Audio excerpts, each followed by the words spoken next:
with a very stout, florid-faced elderly gentleman with fiery red hair. With an apology for my intrusion, I was about to withdraw when Holmes pulled me abruptly into the room and closed the door behind me.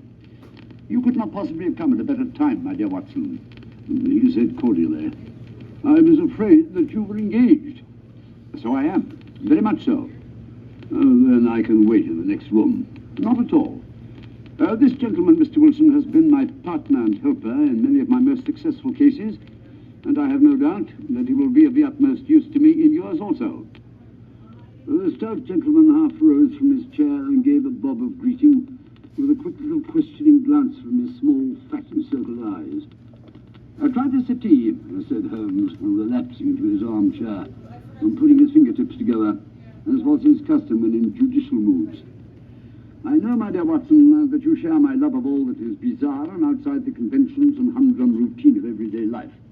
You have shown your relish for it by the enthusiasm which has prompted you to chronicle, and yet, if you will excuse my saying so, somewhat to embellish so many of my own little adventures."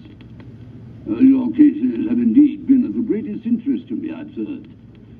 "You will remember that I remarked the other day, just before we went into the very simple problem presented by Miss Mary Sutherland, that for strange effects and extraordinary combinations, we must go to life itself, which always is far more daring than any effort of the imagination.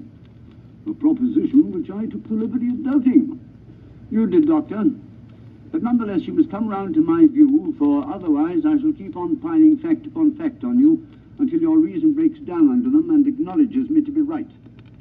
Now, Mr. Jabez Wilson here has been good enough to call upon me this morning and to begin a narrative which promises to be one of the most singular which I've listened to for some time.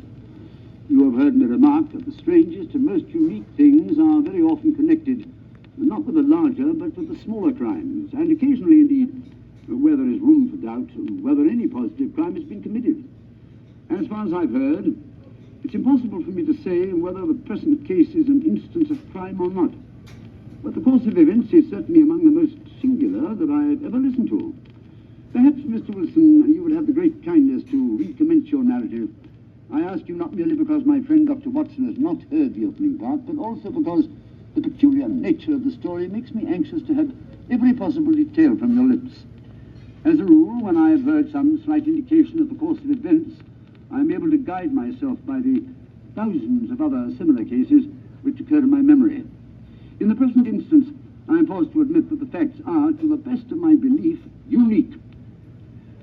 The portly client puffed out his chest with an appearance of some little pride and pulled a dirty and wrinkled